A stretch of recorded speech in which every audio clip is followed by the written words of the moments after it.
여러분 안녕하십니까? 광주 MBC 뉴스데스크입니다. 오늘 오후 광주에 시간당 30mm가 넘는 국지성 집중호우가 쏟아져 도로와 차량 침수 피해가 발생했습니다. 오늘 오후 4시 20분쯤엔 광주 광산구의 한 아파트 앞 도로가 침수됐다는 신고가 접수됐고, 같은 시간 광산구의 한 도로에서는 차량이 침수돼 운전자 1명이 자력으로 빠져나오는 등 모두 29건의 비 피해 신고가 잇따랐지만 다행히 아직까지 인명피해가 보고되지는 않았습니다. 한편 내일도 오늘과 같은 국지성 소나기가 내릴 가능성이 있어 주의가 필요하겠습니다. 광주 전남 지역 미술계 수건 사업인 국립현대미술관 광주분관 유치가 다시 추진되고 있습니다. 지난해에도 정부에 예산을 요청했지만 삭감되면서 어려움을 겪고 있는데요. 광주에 왜 필요한지 등의 당위성을 알려 유치를 이끌어낼 계획입니다. 송정근 기자입니다. 식민지 시대 우리 민족을 그림으로 표현한 이중섭의 황소부터 세계적 비디오 아트 거장 백남준의 다다익선까지 한국을 대표하는 근현대 미술 작품들이 모여있는 국립현대미술관의 모습입니다. 이중섭은 사실 이 은박지에 그린 은지화를 상당히 많은 작품을 남겼는데요. 후에 이 작품은 대작으로 그릴 것이니까 절대로 다른 사람에게 보여주지 말라라는 얘기를 했다고 합니다. 이 현대미술관 분관을 광주에 유치하려는 움직임이 재점화됐습니다. 광주시가 문체부에 내년도 사전 타당성 용역비로 5억 원을 요구한 건데 옛 신양파크 호텔 부지에 국립현대관 분관 유치를 희망하고 있습니다. 근세 디아스포라 작가들의 작품과 미디어 아트 작품을 주로 전시하고 예술가들에겐 창작 공간을 제공하는 레지던시 기능을 특화해 다른 곳과 차별화를 둔다는 계획입니다. 비엔날레 ACC와 더불어 분관을 유치함으로써 문화 삼각벨트 완성을 기대하고 있습니다. 광주는 어떤 미술 중심도로서도 많이 알려져 있습니다. 그런 측면에서 현대미술관은 광주에 마지막으로 ACC와 함께 돌게 되면서 미술 중심도로서 완성이 되는 것으로 보시면 됩니다. 지역 예술인들의 수건 사업인 현대미술관 분관 유치는 20년째 지지부진한 상태입니다. 지난 2018년 중앙초등학교에 유치하는 방안이 추진됐지만 학교와 동문들의 반대로 무산된 바 있습니다. 예술인들은 지역의 균형 발전을 위해서라도 주요 문화기반 시설인 국립현대미술관이 필요하다고 강조합니다. 여기에 수도권과 중부권, 영남권에만 현재 현대미술관이 쏠려 있는 문제점도 지적합니다. 세계 유수의 선진 미술 국가라든지 이런 데 보면은 분관을 여러 개를 가지고 있기 때문에 우리 대한민국도 그 정도의 지금 반열에 올라 있고, 그렇다면 지금 대전 외에도 광주시는 지난해 분관 유치를 위한 타당성 조사 용역비 2억 원을 정부에 요청했지만 기재부가 심의해서 삭감하는 등 유치 전망이 순탄치만은 않습니다. 이러한 상황을 타개하기 위해 예술인과 지역 국회의원들은 다음 주 화요일 현대미술관 분관 필요성을 토론회를 통해 이야기할 예정이고, 광주시는 조만간 열릴 예정으로 알려진 민생토론회에서 분관 유치를 대통령에게 요청할 계획입니다. MBC 뉴스 송정근입니다. 장성군의 민간 위탁 동물보호센터에 있는 유기견 300여 마리가 안락사 위기에 처했습니다. 전라남도의 감사에서 여러 지적사항들이 나와 규모를 줄일 수밖에 없게 됐기 때문인데요. 어떻게 된 일인지 천홍희 기자가 취재했습니다. 1년 전 장성의 한 길가에서 박스에 담겨진 채 버려졌던 강아지입니다. 동물보호센터에 와서도 탈장 수술을 받는 등 생명이 위태로웠지만 지금은 잠시도 가만히 있지 못하고 뛰어다닐 정도로 건강을 되찾았습니다. 1년이면 한 450조 정도 들어오는데 엄마 없이 들어오는 애들, 정말 요만한 애들이 눈도 못 뜨고 탯줄도 달고 들어오는 애들도 있어요. 장성군에서 버려지거나 구조되는 유기견들만 1년에 수백 마리, 모두 장성군 동물보호센터로 옵니다. 그런데 이곳에 있는 유기견 대부분이 곧 안락사될 위기에 처했습니다. 장성군 동물보호센터에는 모두 440여 마리의 유기견들이 있는데요. 장성군이 최근 이 유기견을 100마리 수준으로 줄이라는 공문을 보내면서 문제가 생겼습니다. 전라남도 감사에서 동물보호센터의 위법 사항이 발견됐기 때문입니다. 전라남도는 센터가 불법 건축물인데다 회계 처리를 미흡하게 한 사실을 적발해 시정을 명령했습니다. 그러면서 이 센터에 살고 있는 유기견 수가 다른 동물보호센터 평균보다 4배 이상 많아 투자가 많이 되고 있는 만큼 적정 규모를 유지할 필요가 있다고 덧붙였습니다. 위탁업체 선정이 부적정하다.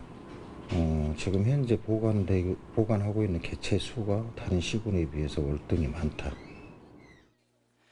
하지만 알고 보니 모두 장성군의 잘못된 행정 처리 때문에 생긴 일이었습니다. 지난 2020년 장성군에서 먼저 센터 관계자에게 동물보호소를 위탁 운영해달라고 제의했는데 위탁 운영 자격 요건 등 법적 사항을 제대로 확인하지도 않고 운영을 요청한 것으로 드러났습니다. 센터 관계자들은 군에서 하라고 해서 했을 뿐인데 이제 와서 이러는 이유를 모르겠다고 하소연합니다. 항상 눈 마주치고 애들 밥 주고 그다음에 애들 똥 치워주고 막 이렇게 했던 애들을 갑자기 이렇게 죽이라고 하니 저희는 뭐 억장이 무너지는 거죠. 네. 입양도 어려운 현실에서 이대로라면 사실상 300마리를 모두 안락사할 수밖에 없는 형편입니다. 장성군은 행정 실수를 인정하면서도 현재로서는 안락사 외에 다른 대안이 없다는 입장입니다. MBC 뉴스 천홍희입니다.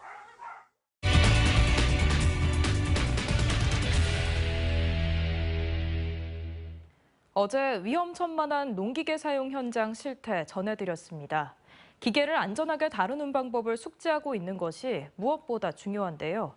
지자체와 임대사업소에서 안전교육을 실시하고는 있지만 통일된 매뉴얼도 없고 의무사항도 아니다 보니 허점이 많습니다. 임지은 기자가 한 걸음 더 들어가 취재했습니다.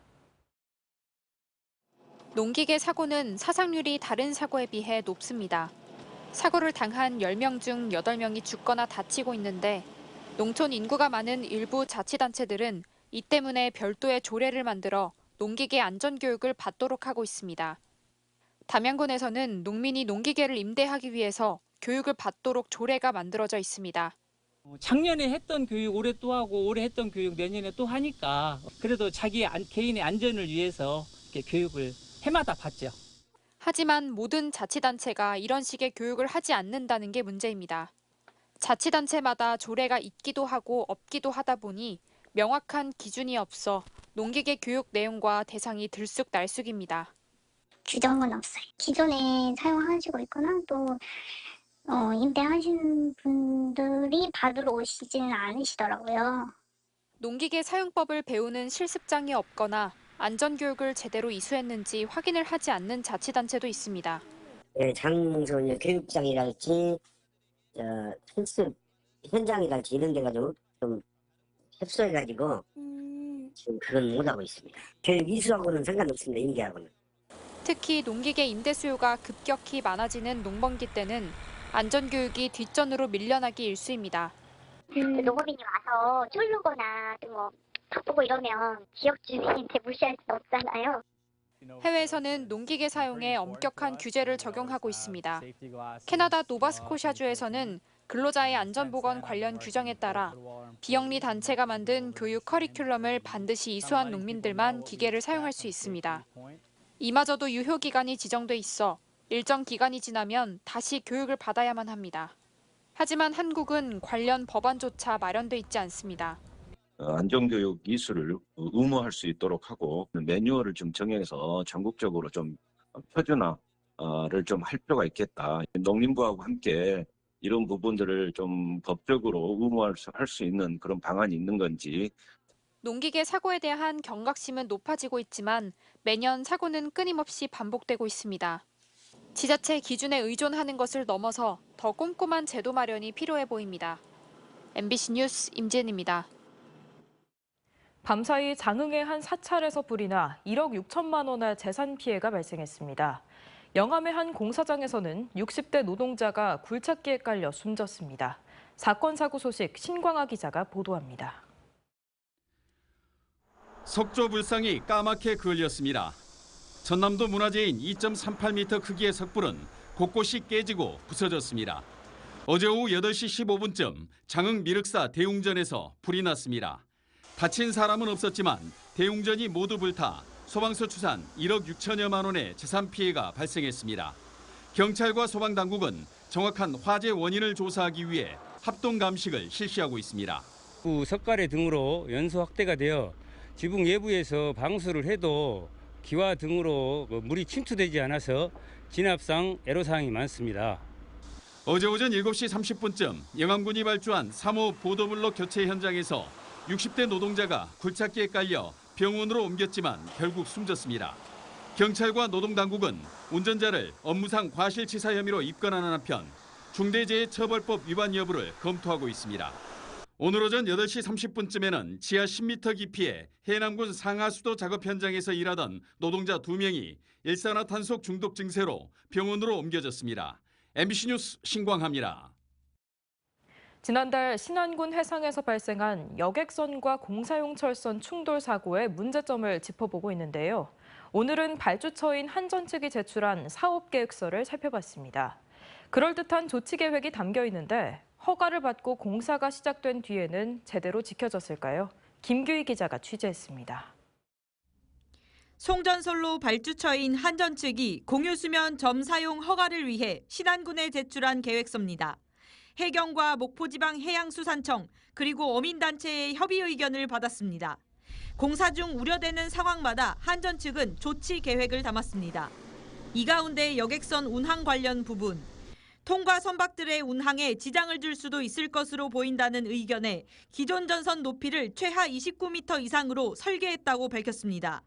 하지만 사고는 전선이 아닌 14가닥의 전선을 차례로 당기던 인입철선, 이른바 메신저 와이어에서 발생했습니다. 작업 전에 일정을 조율하고 여객선과도 비상 연락망을 공유하고 여객선 운항 시 통신 채널을 유지하는 조치를 취하겠다고 답했습니다. 공사용 철선이 쳐져 충돌할 당시 여객선과 비상 연락망 그리고 통신 채널은 유지됐을까? 사고 여객 선사 측은 황당하다는 반응입니다.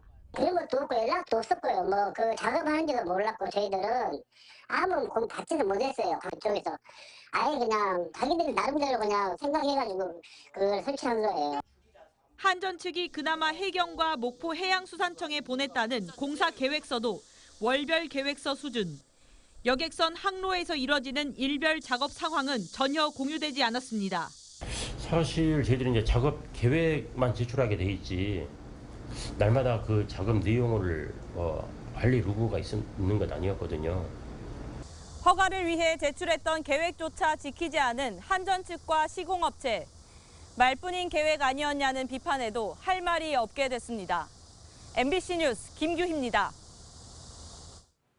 고 김대중 대통령 서거 15주기를 맞아 목포에서도 공식 추모 행사가 열렸습니다. 전남도와 목포시는 오늘 오전 10시 목포시 사막도 김대중 노벨평화상 기념관에서 추모식을 갖고 평생을 민주화 평화, 인권 정신을 실천한 대통령의 업적을 기렸습니다. 목포 추모식에는 김영록 지사와 김대중 교육감 등이 참석해 시민들과 함께 헌화하고 추모 영상을 관람했으며 전남 도립국악단의 추모 공연도 열렸습니다. 한편 내일 광주 전남대에서는 평화음악회가 열리고 오는 18일은 국립서울현충원과 신안군 하이도생가에서도 추모식이 열릴 예정입니다. 코로나19 입원 환자가 빠르게 증가세를 보이는 가운데 광주시가 감염 취약시설 내 집단 발병 예방과 고위험군 보호를 위한 종합대책 마련에 나섰습니다.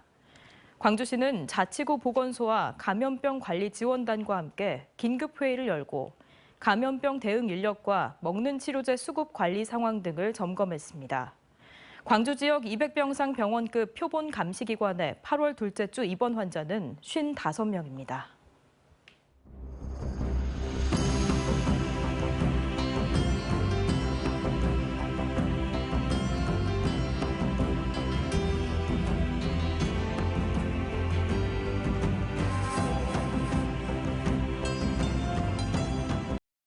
언제 어디서나 내 손 안의 뉴스. 광주 MBC 뉴스 유튜브 구독으로 함께하세요.